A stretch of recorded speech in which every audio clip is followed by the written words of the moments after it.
I'd like to welcome you to Threshold Conversations. This is a space for the moments when the old ways of living, healing, parenting, and working no longer quite fit, and something quieter, more integrated is trying to emerge. These are conversations at the edge of certainty, where we pause long enough to listen for what's actually being asked to be restored. Today's conversation lives right at that threshold. My guest, Chana Rus Cohen, with A Life Worth Living, works in the spaces where healing, family, education, spirituality, and the natural world stop being separate conversations.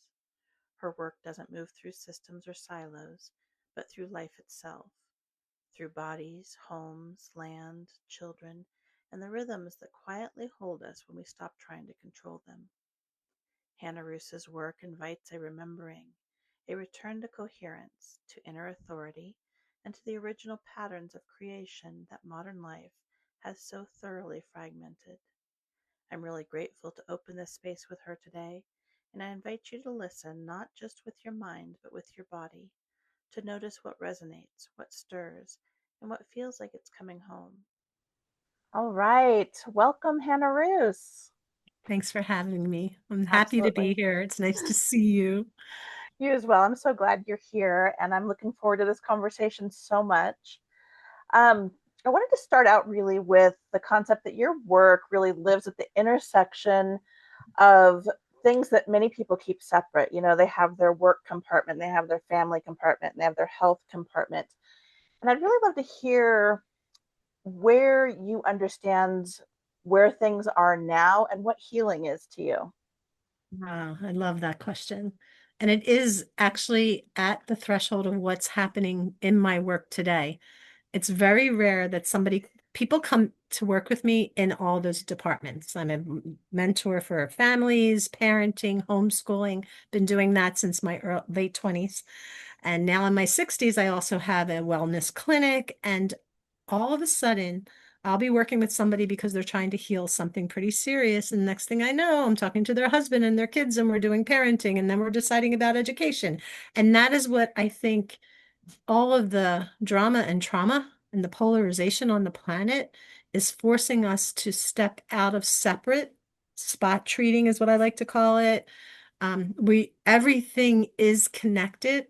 And what I love that's happening right now is the science is supporting it. The physical, biological, quantum physics, quantum biology. So it's all supporting that you can't heal or you're not going to have a very good relationship unless all of those departments of life are sewn together and harmonized. Our lives are becoming very melodic, right? It's a symphony, right? And it's happening in real time. And I didn't plan it.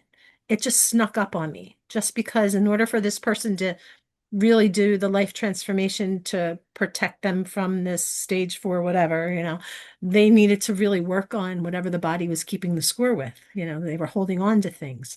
So and it's exciting because people are really healing. Thank God. Yeah, beautiful. So, can you describe what it looks like a little bit when people stop fighting and start integrating? Hmm. Usually at first it looks like a little kid screaming for their sugar. Honestly, I mean, there's no getting past that. It's almost like I'm a 5 year widow right now, and I thought I was going to do widow and do it well, like I was going to do everything that I ever learned, and there was no stopping stage one, stage two, stage. There was nothing I could do about it. So maybe about stage four, I said, okay. Be this girl, like be this person, be in this moment, do what you know how to do what you teach. And so, what it looks like is the kicking and screaming. Everybody comes into a parenting transformation or making a decision about education in the world or a health decision. They want to white knuckle keeping their lives the same. Like they want to try to keep it the same and keep their habits and their tastes, whatever their tastes are, whether it's emotional tastes or physical taste, like for wellness. And they'll do just enough and they try to fit it into an already busy life. And what is being required today, I think the threshold that we walk over eventually is the humbling. I call it a humbling. Some of my people that you and I know don't like that word when I use it, but that's what it was for me. I was humbled into, oh, wait a second. I'm not, even though that was beautiful and lovely, it's not, doesn't mean you're doing something wrong. It's just not what nature wants for you in this place, in this time, to harmonize with it. And when I say nature, it is the planet, like nature, like animals and plants and trees and stuff like that. It is the nature of our relationships. It's the nature of the planet. It's also the cosmos and God for me. So it's really that they're all the same. And I think for us to step into a true transformative healing, like we've all learned to do just enough to be able to wake up every day, go out and make a living or raise the children and stuff.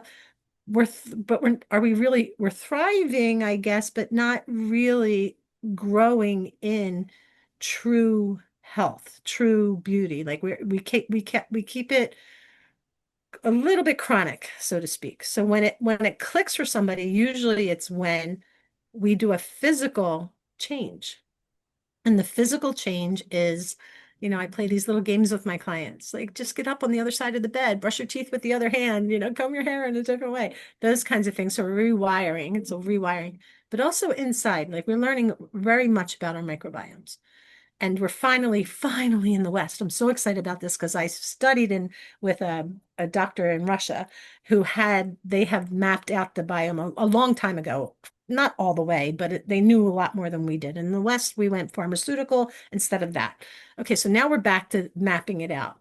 And literally, when we start to organize not just our gut microbiome, our skin microbiome, our eyes microbiome, our sinus microbiome, our hair follicle microbiome, like all of them, and our cell microbiomes, when we start to organize that and really nourish that and and check to see that we are, I like the word colonized in a way that meets that nature that I was talking about, they're not white knuckling it anymore.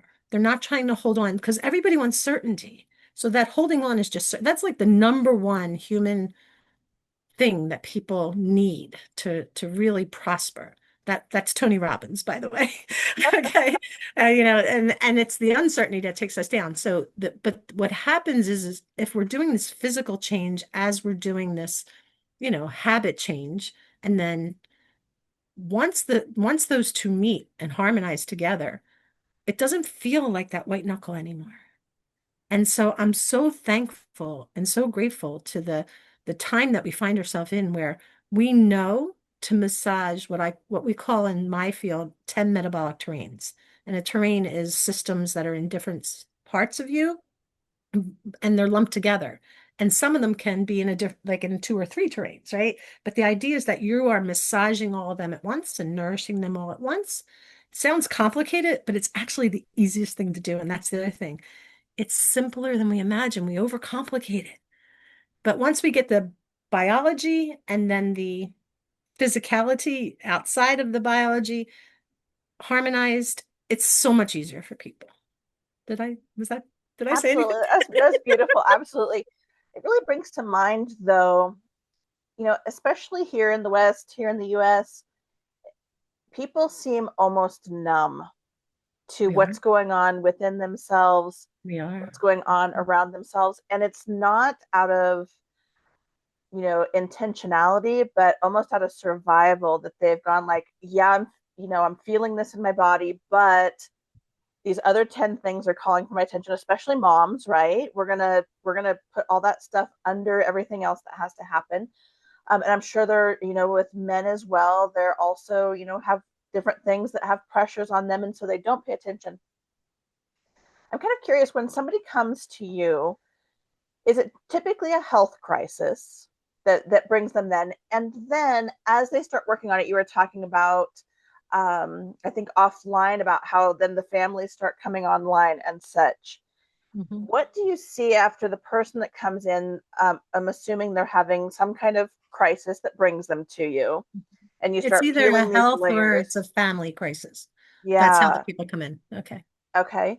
Um, I was curious what you see then as the health of the family unit as a whole, as person A, the person that comes to you starts working through, and then they are having these realizations that it's not just this one health issue that I'm having, it's all of these things. And oh, maybe my son, maybe my daughter, oh, I see this with my husband, my sister.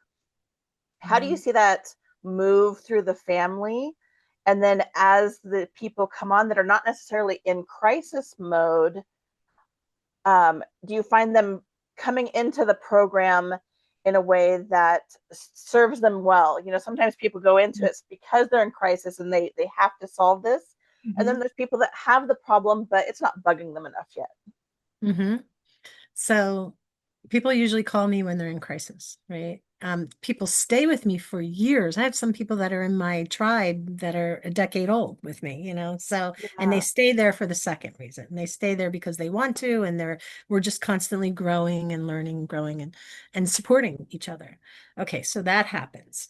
Um, so there's so much about being human that is really tapping on quantum physics and quantum biology, right? So when my husband passed away, I grieved all the typical stuff you can imagine. He shouldn't have passed away. It was human error in a hospital. It was a real trauma. And at the same time, I had a few other traumas happening all together, as these things do, and so when we are dysregulated and when we step into how do we go about bringing our body back into balance, we start to really realize that it's not necessarily the emotional grieving process. That is happening, that is true. But living with a person for 40 years of your life, you co-regulate with them. Your everything about your cells needs that got used to that other person. And so you're not only losing your emotional support and all the things that we know about, but there's this whole other science that's happening inside your body that's connected to the creation story, by the way, that really keeps us in sync with each other. And I'm leaving out with that because you're using the word disconnected. Mhm. We are disconnected, but we're not only emotionally disconnected. The question is what came first, the emotions or the biological disconnection? We aren't connected and co-regulating the way that we used to in our family units. We are not co-regulating the way we used to with our food. Our food is not able to do that for us. We're not co-regulating the way that we used to in our educational systems, right? And our health systems. Like we spot treat as opposed to harmonize and all that kind of stuff. So when somebody starts to really understand is when their body, like what came first? Is it the body that comes back online because here we go with those colonizing again. There's a big yogurt out there right now that everybody's eating. It's called L-Reuteri. L-Reuteri is called the connection bacteria, right? Literally, when I put people on that, they feel more alive and more connected. They start to get up a little more. They got a little bit more pep in their step, right? Yeah. So that soil inside of us, with all of that friendly flora, all has a job to do that helps us connect to what's outside of it, to the physical, the physics of our creation. So some people laid out with emotions, but even with an emotion, like the big question today is what comes first? Does the gut determine our emotional state, or does our emotional state, have what to do with our gut? Like, do we make the choices that we make because of like what comes first, right? So I believe that we are on a threshold of that all being understood, that it all goes together at the same time. The wiring, the coping mechanisms, the way that we connect, all in a healing in my platform, and the scaffolding that I use to bring somebody what I call back online. By the way, I don't like the word healing. I don't like the word, like, I don't use those word. I have to in things in situations like this because everybody understands them, but I don't mean them the way most people do. When I say healing, I mean harmonizing. That's what I mean. That you are literally part of this creation story, and you're playing your part, your drum, your beat, your melody, you're all the instruments in the symphony, at one time. So as we do that, connection is a practice, but it's also a biological issue. And it can be, and it's not just about food and the microbiome. So what do we mean by co-regulating? Like with my husband, I let out with that story. Hmm. That's your mitochondria. That's their cells. That's all cellular. It's not even about food. It's about that my cells are just now like for the it's just until like this 5th year anniversary, I felt that tearing apart from that life finally. Wow. And it wasn't a bad thing. I just knew that I wasn't crying or surfing a wave the way that I used to. That took 5 years, totally unexpected. But when I see what happened then physically, the year before that, so many health things popped up in my life. And I'm this person, right? Like so many things Yeah. and unexpected, all cortisol, all have to do the bones, like I have a clavicle here that dislocated, like little, like, little, I had to have jaw surgery, like little things, like, but not little, that wasn't little, but whatever, things that were so unexpected in my world. But it was this fight or flight cortisol that you're talking about, right? So what was happening was at a cellular level, my body couldn't regulate. And it wasn't until I kind of, when we get sick or when something happens, always there's something in it for us, right? It doesn't mean that we want it or we should have to go through that, but it is like the human condition, right? Something happens and then we start to do a deeper dive into, okay, what's this all about? What does this really mean? And so and I don't like the word do the work. I don't like that word either, but as we process through that, and if we stay in um I guess this is going to lead to another tangent, so I don't know that I want to say that. But if we stay in what guides us, whatever that is, and we can talk about that if you want to ask that question, because that's another story. Um, if we can stay there and process the way that we process according to who we are and what we believe and whatnot, um, what comes out the other side is the understanding that, oh, wait a second, all of a sudden now I'm co-regulating with my garden outside. A golden retriever showed up on a chat that needed a home, and the next thing I know, there's a golden retriever in my house, and I'm co-regulating with a dog now, like that. Yeah. So the synchronicity happens, right? Hmm. So the way of that wasn't planned, but it was a lofty question. There's a thing out there called lofty questions. I don't know if you've ever heard that. Mind Valley, they talk about it a lot. There are a lot of classes on it. And what's the question? It is, what was the process of me co-regulating without my husband? Or what was the process of me healing from this? Or what was the process of me and my child seeing eye to eye on this topic, right? And Yeah. in that questioning, your mind doesn't go to I am something. It kind of goes to, I don't know, what was the process? Let me go figure that out. And it starts to puzzle before you even realize. And then synchronicity, serendipity, all that stuff starts to happen, and a golden retriever shows up. So, and now I have what to co-regulate with. That's safe, it's not like Yeah. another husband. Beautiful. When I think about your work, it's so all encompassing. And I think that's beautiful. And you mentioned that you don't like the word healing. And I really understand that there's, a lot of posts out there now. And, healing is a huge buzzword, if you want to call it that, in today's environment. And I watched a post that was basically saying, okay, enough healing, time to get living. And Yeah. and so Oh, so that was kind of, when you're talking about harmonizing, I love that because it's an ongoing process. And every day is going to bring something new. It might bring you a golden retriever one day. mhm. And your work covers such a broad spectrum of just life. It's like if it falls within life, your work probably That's why touches it's on called it. a life worth living. There you go. There you So go. let's put that at the end, like to make it worth it. Yeah. Where Yeah. traumas happen, they Hmm. happen. Tornadoes, hurricanes, and outrageous things happen. Yeah. How do we not live there all the time? Right. Right. I would like to jump in here a little bit into your homeschooling, child education, um, child life within the home, because I know that's a huge part of your work as well. And It's the just get some of your foundation. insights in Yeah. that area about raising children and how we can support them. Right. So you were saying we're all disconnected, right? We're disconnected, right? I Yeah. like to say we've been hijacked. usually by bacteria that's inside our gut from food that's not really food and all that kind of stuff, right? So the same thing with our family. We've sort of been hijacked by systems that we thought would really support us that are keeping us in a very unnatural world. And so in my late 20s, I became an early child development specialist, and that moved on to just child development specialist. And I started studying education. And so I background in Waldorf education, Montessori education, went for state education 3 times and left. I just couldn't do it.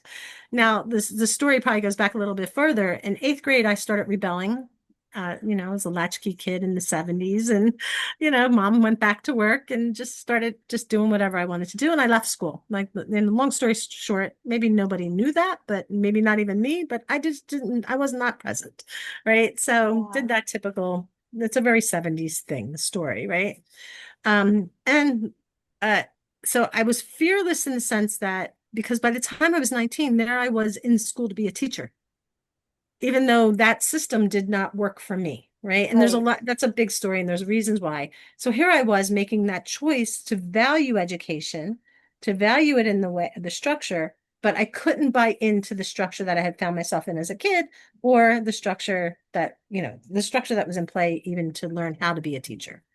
Don't get me wrong. I have such respect for those people that really are, thank God for them, teachers. Okay. So in learning about these alternative ways of being and raising my stepson in a college preparatory environment, I saw very similar uh, beauty in the systems. It's nice to grow up in your neighborhood and have a pod of people that go into the school, and the teachers know your name, and you're kind of growing up in the same school and that kind of thing, if that's still around. Back then it still is. I don't know if that's the case. It is in the religious world that I come from, but and then there's this other thing of being more child directed, more free to play, more to not have some adult deciding what you should learn at certain ages and following nature and all that kind of thing. So I saw, you see both ends of that spectrum. And then what happens is you're in these alternative education, and you can't even imagine why somebody would ever go into a traditional school setting, because they get so much more natural development, and their curiosity stays intact. Let's just put it. It's not Right. about passing the test. It's about I want to pass the test. Not because I want to go get a good job, but because I really just am curious about the information, that kind of thing. So you go through that. And so we raised my first child that way, and he literally burnt out. Like, college preparatory is intense. Yeah. So the negative of all of that was the intensity. You've got to get into the best school. You got to do this. There's a lot of standards that we're trying to keep up with the Joneses, so to speak. And so when I saw that outcome, I saw the different ways of education. The next child that comes in, we decide, we're older parents at the time, and we don't want to, like, surprise, there's going to be a kid coming.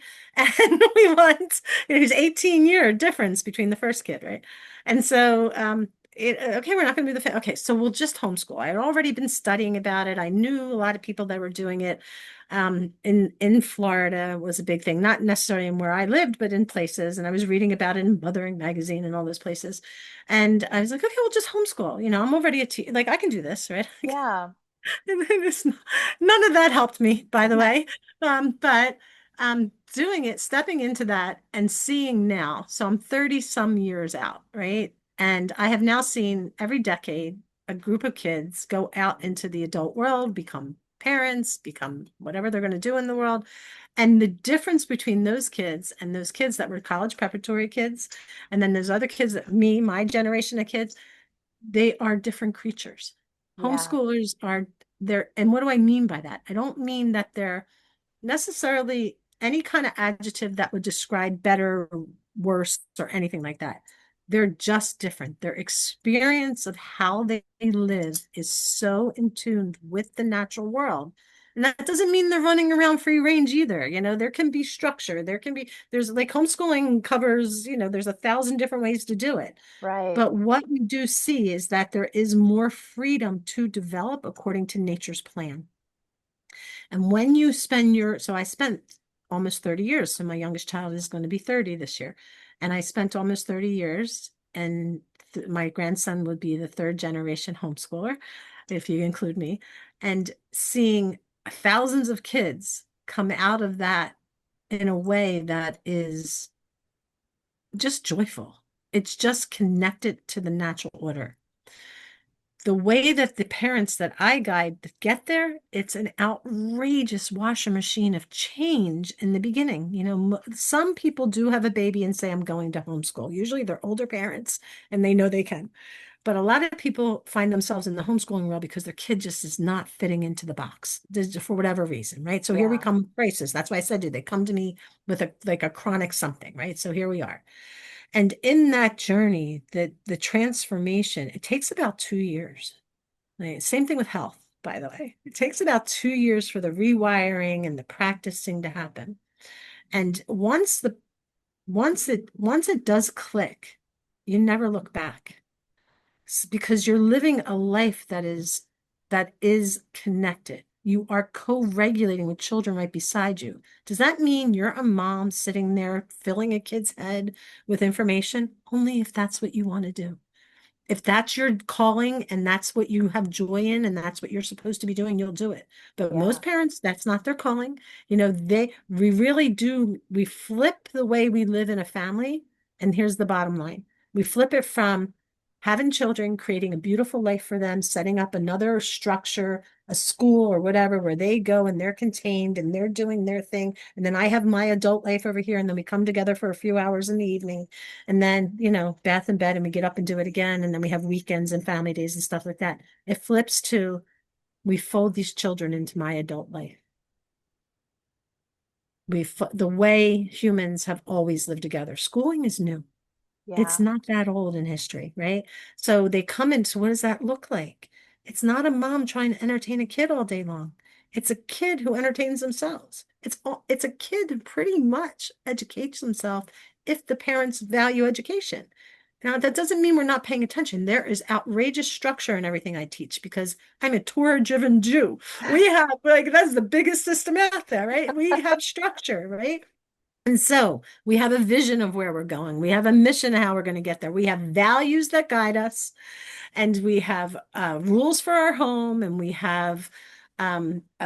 use things like meetings, and I won't get into my whole parenting course, but we Yeah. organize ourselves so that having children beside us isn't a mother in a child's world. Sometimes we want to go into our kids' world. We want to play with them and do that, right? That's okay. Yeah. But the most part, we're teaching these children to be adults, right? So they need to be with adults. And when you live that way, the co-regulation that happens is the deepest of connections because a family unit is supposed to become an entity in and of itself. It's the first community. It's where we learn everything. It's where we do the trial and error. Humans learn through failure, not through having everything set up for them and everything's going to be okay so they can walk through this thing. And when you see a family walk through their days like that, that co-regulation is the deepest of connections. And it's how we also connect to our values. Because when a parent disconnects from a child for more than here's the science, for more than 4 hours a day, both people are looking for who to connect with outside of that relationship. Now we Yeah. see it's more stark in a child's world. That's what pure attachment is, right? Mm-hmm. So Gabor Mate talks about this all the time, like in Hold On to Your Kids. Like literally 4 hours, the kid doesn't even know what's happening, but nature intends for them to, oh, survival, need to like connect with somebody. Used to be they could connect in the one room schoolhouse with the teacher that everybody knew was like the auntie or the uncle. Okay, that's not happening. So the only thing left is Lord of the Flies, it's kids. And Yeah. so we peer attach and it's kids modeling and raising kids. That's what happens because it's just hours. If I could change the school system, half day, Yeah. we'd be okay. It'd be all Yeah. better. Everybody would thrive, except how do people work? You know that. And Yeah. so I know this would take us down a whole other rabbit trail that we don't have time for today, but I can really see with that 4 hour window how kids can become so attached to their online friends. Whether they're gaming or online doing this, and I know that's a every, whole other trail that we can't go down today, but I can yeah. really see how that can really, if they're, sitting there playing games for all this time, and it's more time than they're with their family or with their in-person friends, how that can Mhm. really affect their entire outlook on Yeah, and without the themselves. biological, so the one thing that happens in a school is at least you get the smells. Like you're getting a cellular attachment to this person. So it is Mm-hmm. a true connection. It's not the healthiest of connections Yeah. because there's no adult there to guide the raising of the awareness and the, whatever. Online, we're getting we're not getting that connection. So it's creating a whole other creature again. Like Yeah. I'm going to go there again. We're creating people that truly aren't.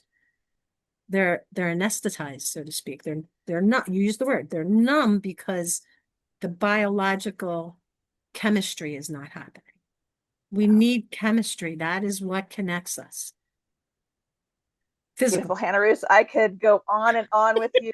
I have a couple more things here that I really want to touch on. And one is for somebody that hears themselves in this conversation, maybe they are feeling disconnected, or they feel like they're in crisis. What should be their first step Mm, towards well, harmonizing? Let's use that word. What's their yeah, first what step would be towards the harmonizing? most harmonizing thing? To understand how humans develop.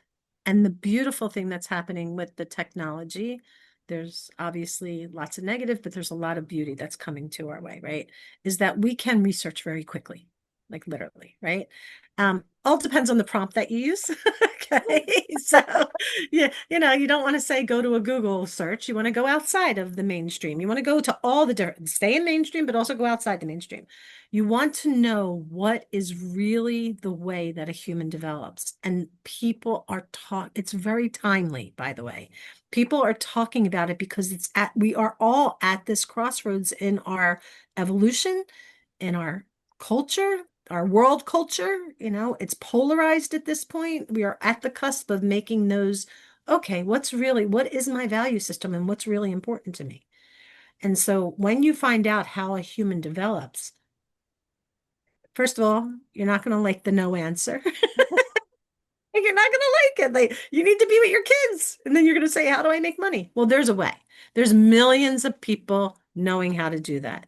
The way, that's the other thing, stepping out of the culture that we live in is different around the world. It's different. Like we are not victims of this. We don't have to be victims of this culture. We can do something different. Most of my homeschooling mamas work and bring in money. Yeah. Okay, including me. Okay, so that's how I raised my kids. Because the children come into the adult world. So that's a whole nother topic. We can talk about that. So just be open to understanding that the way of our systems, we're taught in Torah, they have to come down for the redemption. Like those, they just have to go. They supported us for however long. They're not supporting us anymore. Healthcare is not supporting us. Education is not supporting us. The family unit is not supporting us. We need to bring it back. So to learn that. And where do you go to learn that? The first place I would go is look at the work of Joseph Chilton Pierce. He did a PBS special. I'm dating myself now, right? Back in the day when I was a young mother. It's out there on YouTube. He really does do an excellent job of telling us each of the different stages of a human's development. He studied the work of Jean Piaget. So these are big names in the human development world. And then from there, there's, come into my tribe, learn about this. I have a price point where people just come and we talk about these things. And so feel free Beautiful. to do How do that. people connect with you? Chanarus.com, which is CHANARUS.com.